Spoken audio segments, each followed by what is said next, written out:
तो अब आते हैं हम रियल नंबर्स पे, और real numbers are actually numbers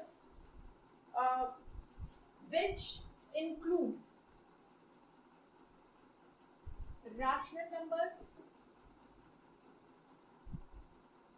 and irrational numbers. ये आप सभी लोग जानते हो, ये पहले भी आपको बताया था, this was your chapter number 1 in class 9 कि जो नंबर्स होते हैं रियल नंबर्स कहलाते हैं। कुछ नंबर्स ऐसे भी होते हैं जो रियल नहीं होते। आपको अभी उन पर जाने की जरूरत नहीं है, आप ग्रेजुअली जब आगे बढ़ोगे क्लासेस में तो आप समझ जाओगे। So real numbers can be divided into two parts, rational numbers and irrational numbers. Rational numbers are of the form P upon Q. All of you are very much familiar with it, where P and Q belong to, ये belong to का sign होता है, belong to Z. Z means integers and Q is not equal to 0. ये आपको इसकी definition पता है। और इसके अलावा मतलब जो नंबर्स इस तरह से एक्सप्रेस हो सकते हैं वो तो रैशनल है, और जो इस तरह से एक्सप्रेस नहीं हो सकते दोज आर इरैशनल. मतलब इरैशनल नंबर्स वो है those which are not rational.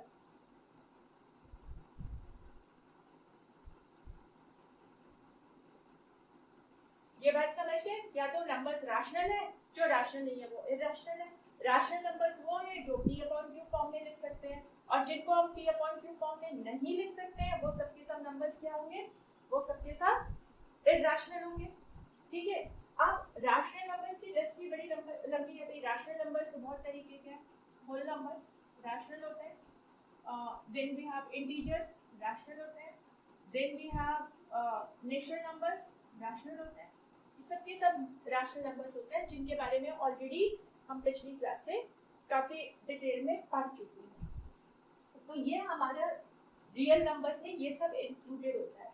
Now in this chapter of real numbers we will be basically dividing it into two parts or studying it into two parts. First part of the chapter will be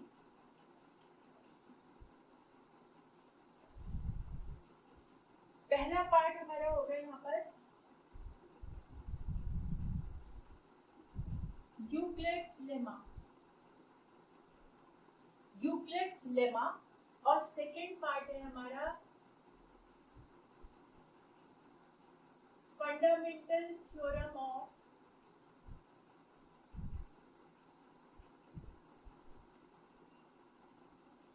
arithmetic. Euclid's lemma जो है वो हमारा एक बहुत important जो mathematical operation होता है division, उससे डील करता है.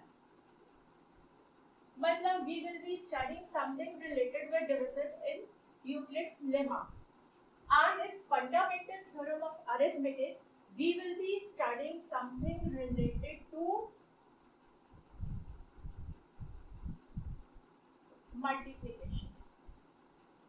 This is clear to everyone? इतनी बात सब लोग समझ गए हो ना?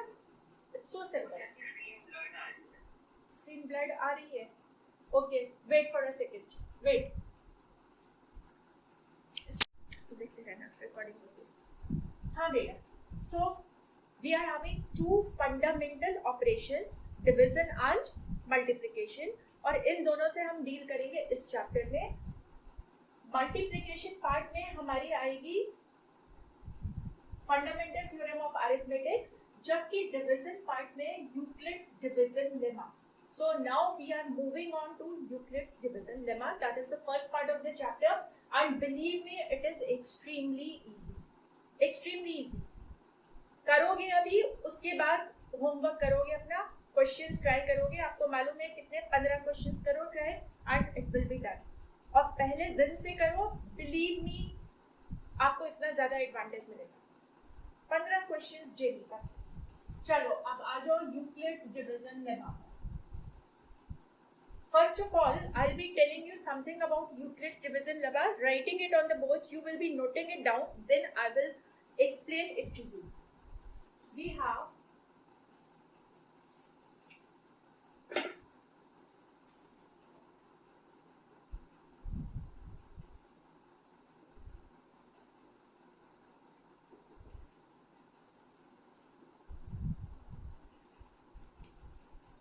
we have Euclid's division lemma.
मौसी आप टेबल को थोड़ा आगे कर सकते हो क्या?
Yes.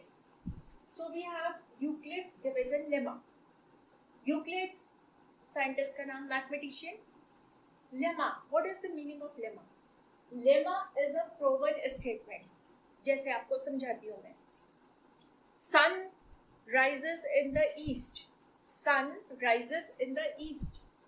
क्या इसको प्रूफ करने की जरूरत है? नहीं है इसको प्रूफ करने की जरूरत. ये तो अपने आप जानते हो, प्रूवन है. और आपको अगर इसका प्रूफ चाहिए तो भाई देख लो ईस्ट में सुबह सुबह उठकर. Isn't it? Just look towards the east. Automatically you will come to know that it is a proven statement. Sun always rises in the east. इसी तरह से लेमा भी एक ऐसा स्टेटमेंट होता है जो ऑलरेडी प्रूव हुआ होता है, प्रूवन होता है, उसको हम लेमा बोलते हैं. अब इसको समझने के लिए, क्योंकि यहाँ पर डिवीजन आ रहा है, तो हम यहाँ पर डिवीजन की हेल्प लेंगे इस लेमा को समझने के लिए. क्या है? Suppose we are having a number 20. हमने a मान लिया इसको, a is 20 and we have another number 3. Say b is 3. We divide a by b. a को b से डिवाइड करोगे, आपको पता है, तो 3 6 times will go and 2 will be the remainder.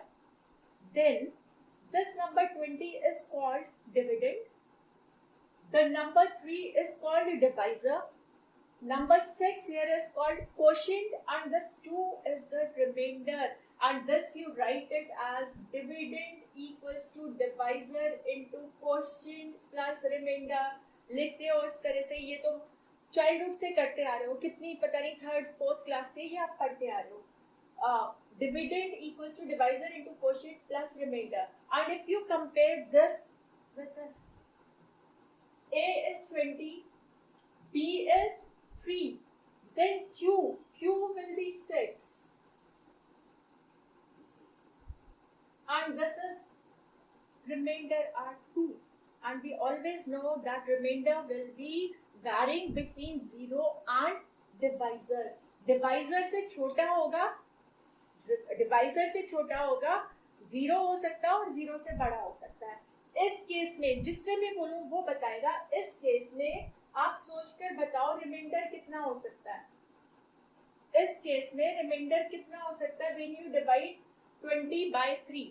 Reminder हो सकता है 0, रिमाइंडर हो सकता है 1, रिमाइंडर हो सकता है 2, रिमाइंडर 3 नहीं हो सकता. रिमाइंडर 3 नहीं हो सकता क्योंकि रिमाइंडर अगर 3 हो जाएगा, देखो यहाँ पर रिमाइंडर 3 तब होता है जब ये 21 होता है. जब ये 21 होता है तब होता है रिमाइंडर 3. तो आप इसको इस तरह से नहीं लिखोगे. This is wrong because the remainder has come equal to divisor. इसको आप क्या करोगे?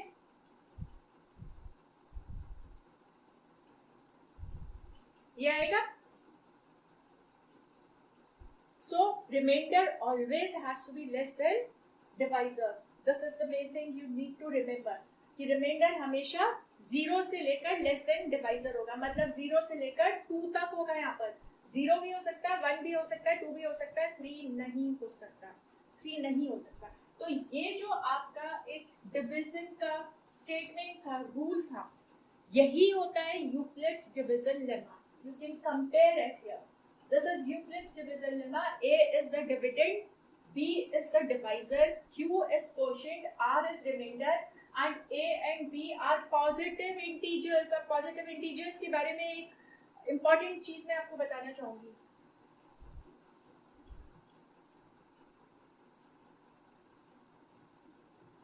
These are integers, all of you know it. When we are talking about positive integers, obviously this won't be included. These are negative.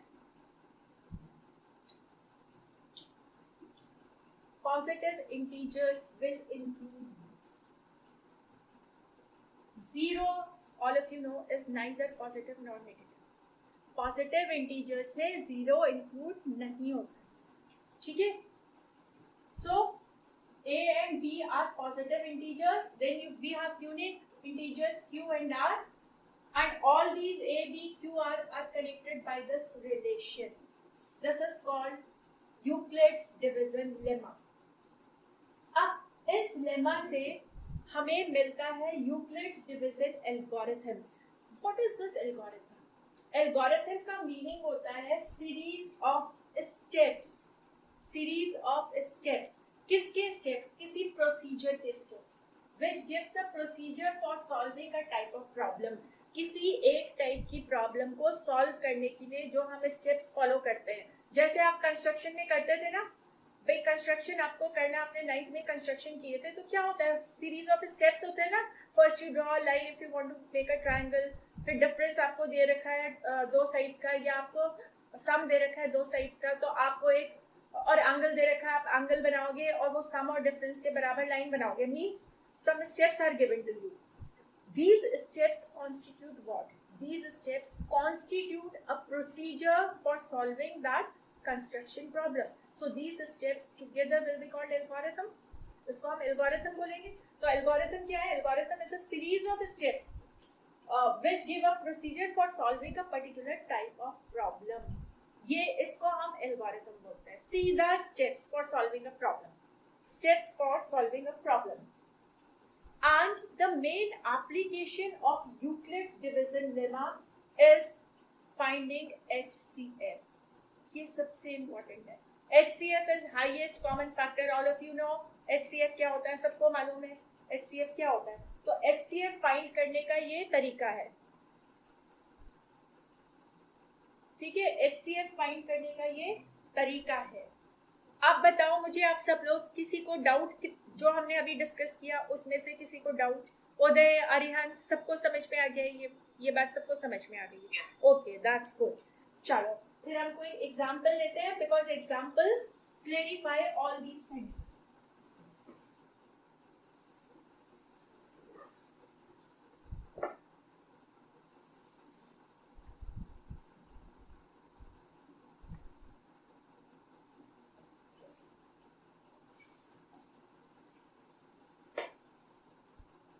Use Euclid's. I'm writing the question over here.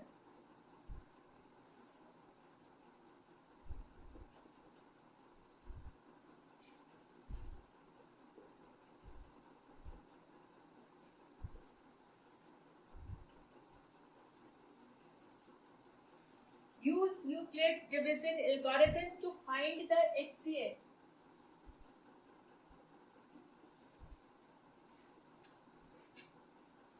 To find the HCF of say 4052 and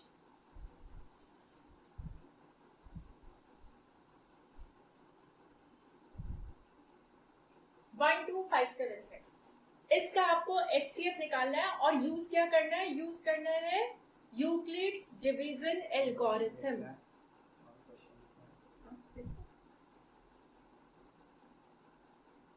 Everything should go down in your notebook.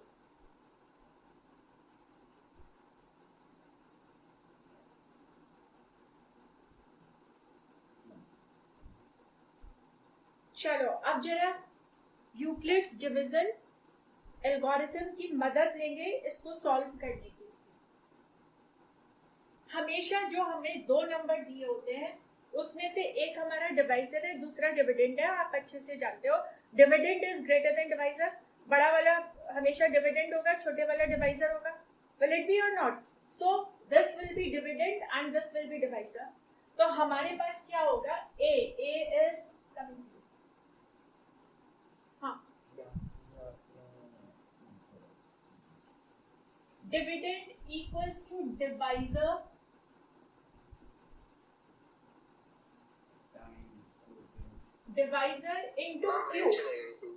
into Q. Okay बेटा, plus R. ये होगा कि नहीं? चलो बताओ मुझे Q और R कितना होगा? डिवाइड ही तो करोगे. Q is quotient, R is remainder. होगा कि नहीं? चलो डिवाइड करो जल्दी से. 12576 डिवाइड बाय 4052.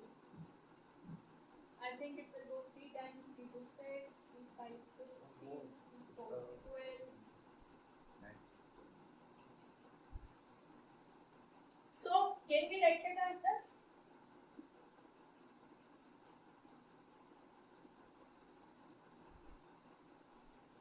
इस तरह से लिख सकते हो कि नहीं? कमिंग टू लिख सकते हो कि नहीं? ऐसे लिख सकते हो. अब सेकेंड स्टेप के लिए क्या हुआ? सेकेंड स्टेप के लिए ध्यान से सुनना.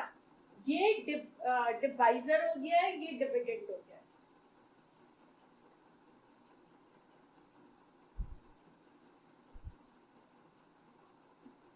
तो भाई डिविडेंड 4052 है. This will be equal to divisor 420 into quotient plus remainder. चलो निकालो कितना आता है, निकाल के बताओ. हाँ बेटा, हम ऐसे स्टेटमेंट्स लिखनी है या सीधे जैसे आपने स्टार्ट कर दिया? ये तो अभी मैं समझा रही हूँ. हम स्टेटमेंट्स लिखनी है हमें.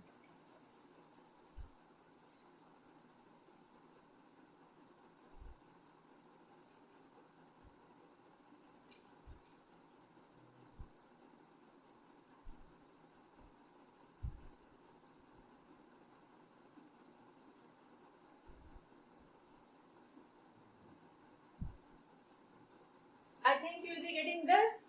That is 420 into 9 plus 272. अब क्या होगा? अब हमारा जो डिवीजन है उसका फोकस चला जाएगा इन नंबर्स के ऊपर. मतलब डिवीजन के लिए अब इन नंबर्स पर फोकस करेंगे. This will become divisor, dividend sorry, and this will become divisor. चलो करके देख लो.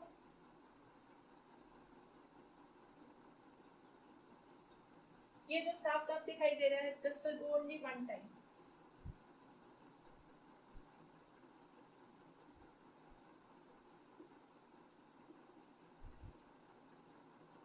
Now again dividend divisor, dividend divisor. चलो देखते हैं इसको भी.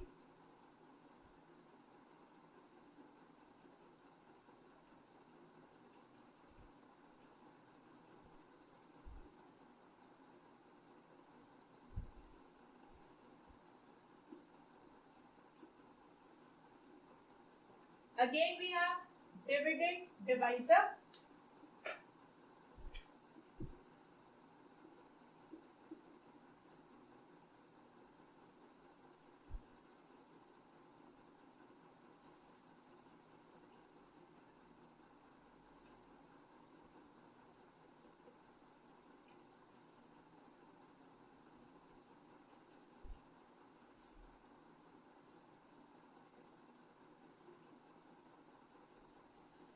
and now we have dividend divisor. और भाई ये तो डायरेक्ट हो गया ना, कितना रिमाइंडर बचा लास्ट स्टेप में? Remainder is 0. लास्ट स्टेप में रिमाइंडर इज 0. और बेटा जब रिमाइंडर 0 हो गया तो हमारा प्रोसेस स्टॉप हो गया कि नहीं? वहीं पर आगे तो ना आप डिवीजन कर सकते हैं. जब जिस स्टेप पे हमारा रिमाइंडर 0 आ जाता है, उस स्टेप का जो भी डिवाइजर होता है, इसमें हमारा रिमाइंडर 0 आया है, इसका डिवाइजर ये है, वही होता है HCF. So HCF is 4. HCF is 4. जिस स्टेप पर आकर हमारा रिमाइंडर 0 आ जाता है, उस स्टेप का जो डिवाइजर होता है, that is HCF. A equals to B into Q plus R. A equals to B into Q plus R. ये सबके सब स्टेप्स इसी को फॉलो कर रहे हैं. A equals to B into Q plus R. ये बात आपको समझ में आई सबको? एक और एग्जाम्पल लेंगे जिससे और अच्छे से समझ में आ जाए. नोट कर लो इसको फटाफट से.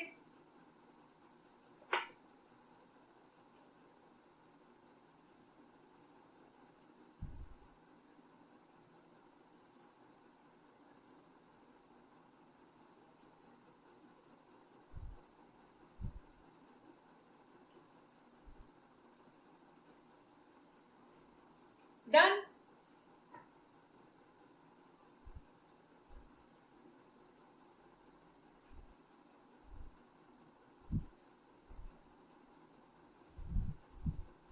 Now next question. This question is from exercise 1.1.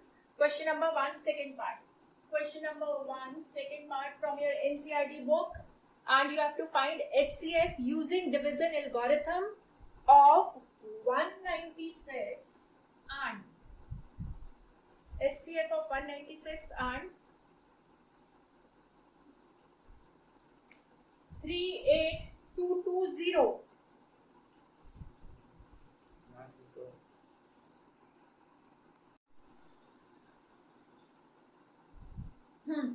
सोच के देखो, सोच के देखो. इवन नंबर के सारे टेबल्स में इवन नंबर्स होते हैं, ऑड नंबर के टेबल में ऑड भी होते हैं, इवन भी होते हैं. मतलब अगर मैंने आपको कोई भी इंटीजर दिया, मैं बोला इंटीजर 3 है, और मेरा क्वेश्चन है आपसे, भाई इसको कुछ मल्टीप्लाई करो किसी भी नंबर से कि भाई ये इवन बन जाए, तो आप किससे मल्टीप्लाई करोगे? इवन नंबर से करोगे कि नहीं? 3 को आप इवन नंबर से मल्टीप्लाई करोगे, वो इवन बन जाएगा. 2 से मल्टीप्लाई करोगे तो इवन बन गया, 4 से मल्टीप्लाई करा तो इवन बन गया, और यहाँ पर हमारा डिवाइजर है 4. तो किसी भी इंटीजर q को जब हम 4 से मल्टीप्लाई करेंगे, क्या बन जाएगा? वो बन जाएगा इवन. और 4q इवन नंबर में +1 करेंगे, 4q इवन है, इसमें +1 करा तो क्या बनेगा? ऑड. और +2 करा, मतलब इस ऑड में +1 करा तो ये बन गया इवन, और इसमें +1 करा तो ये बन गया odd. Will it be this way? Yes, ma'am. Now, from here we can Yes, ma'am. conclude even number will be of the form 4q or 4q plus 2, while odd numbers will be of the form 4q plus 1 or 4q plus 3.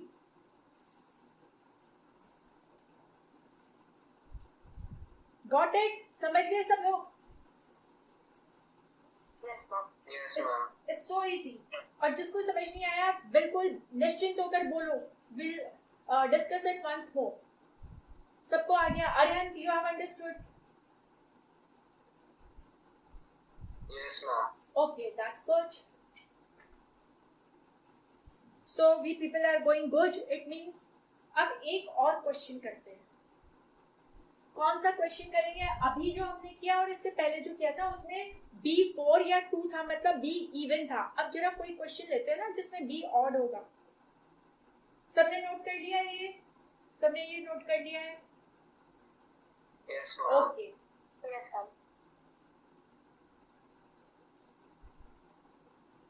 नाम में जाना है अभी calculator में लिख सकता हूँ. हाँ कर लो आप.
this is our question.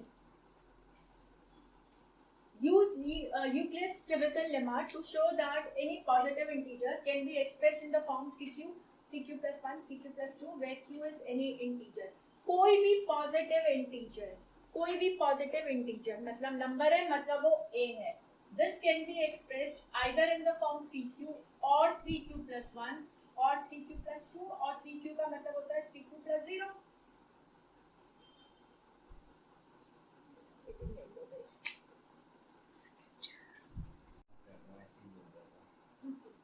Now use Euclid's division lemma to show that any positive integer can be expressed in the form 10. मतलब positive integer ये फॉर्म का हो गया.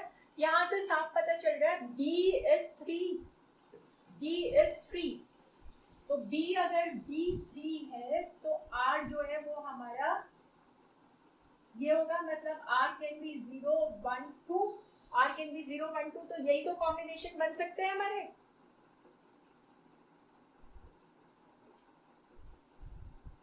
देखो, अगर हमें ये फॉर्म प्रूव करना है, this clearly shows b is 3, divisor 3 है. कैसे भूल जाओ, कंफ्यूजन हो रहा है बेटा. देखो यहाँ से कोऑर्डिनेट करो उसको, bq plus r, bq plus 1, bq plus 2, मतलब bq plus r फॉर्म है. तो q के साथ यहाँ 3 है और यहाँ q के साथ b है, इसका मतलब b3 है. इसका मतलब b3 है और यहाँ पर रिमाइंडर 0 है, यहाँ 1 है, यहाँ 2 है, तो b3 है, रिमाइंडर इतना है. तो हमारा a कितना होगा? a can be written as 3q plus r, but r 0 भी है, 1 भी है, 2 भी है, मतलब a can be 3q plus 1, a can be 3q plus 2. यही तो पॉसिबिलिटी है, और कोई पॉसिबिलिटी है इसके अलावा? नहीं है ना इसके अलावा कोई भी possibility. It means any positive integer a can be expressed in this form. बस done.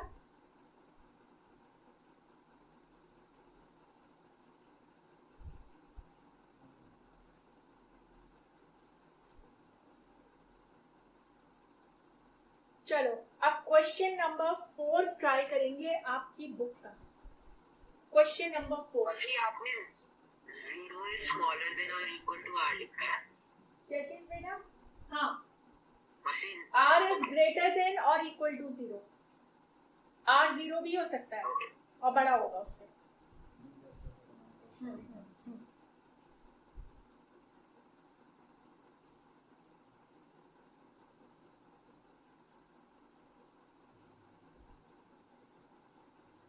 Question number 4 of NCERT exercise 1.1. Use Euclid's division lemma to show that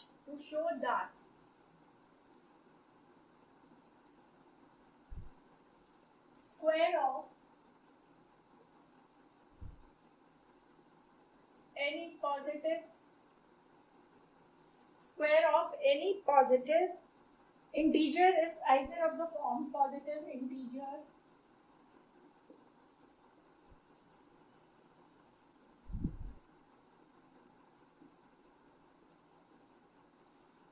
m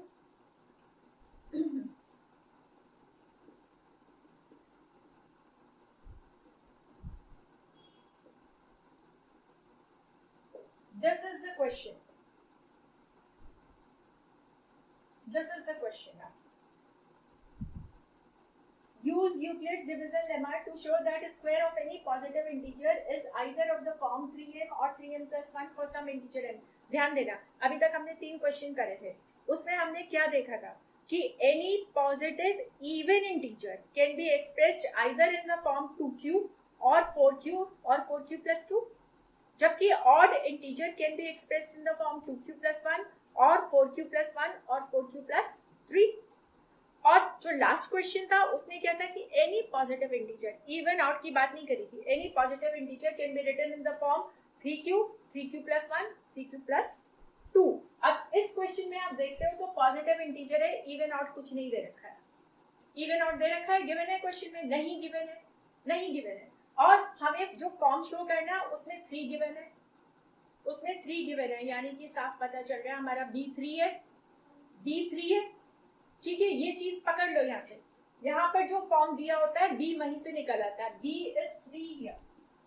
अगर b 3 है और हमारा कोई भी इंटीजर x या a है तो a will be 3q plus r where r will be equal to 0, 1, 2. यानी कि this will be either 3q or 3q plus 1 or 3q plus 2. a in forms का होगा. अब क्वेश्चन क्या कह रहा है? Square of any positive integer. Positive integer a है, उसका स्क्वायर इस फॉर्म का होगा. चलो a का स्क्वायर, a 3q है अगर तो 3q का स्क्वायर होगा. a 3q प्लस 1 है तो इसका स्क्वायर हो गया. और a अगर 3q प्लस 2 है तो इसका स्क्वायर हो गया. चलो निकालते हैं. This will B 9q square.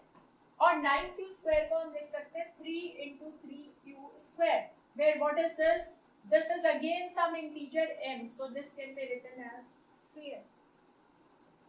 Then we have 3q plus 1 whole square. This is 9q square plus 6q plus 1, जिसको हम लिख सकते हैं 3q plus 2 plus 1. This is again some integer m. This is again some integer m, so this will become 3m plus 1. और इसको square करा तो 9q square plus 2 2 4 3 12q plus 4. और इसको हम लिख सकते हैं 9q square plus 12q plus 3 plus 1. यहाँ पर 3 कॉमन है.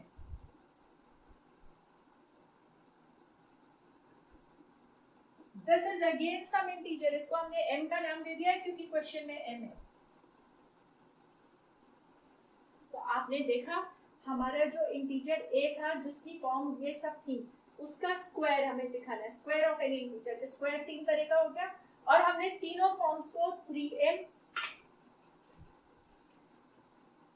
plus 1 and 3m plus 1 form में एक्सप्रेस कर दिया. मतलब किसी भी पॉजिटिव इंटीजर के स्क्वायर को हम 3m या 3m plus 1 फॉर्म में एक्सप्रेस कर सकते हैं. This is how we have proved it. समझ आ गया सब बच्चों को? ये सबको समझ आ गया ये? The 3q square part is equals to m, right? 3q, yes. 3q square equals to m, right? 3q square equals to m here. Here 3q square plus 2q is some integer m. 3q square plus 4q plus 1 is again some integer which we have expressed by m. Okay? Yes. अब ये आपको recording मिल जाएगी. आप recording को देख लेना. अगर कहीं भी डाउट आ रहा होगा just go through the recording again and let me know next time. वैसे आई एम श्योर कि आपको समझ आ गया होगा. And this is how questions have to be done.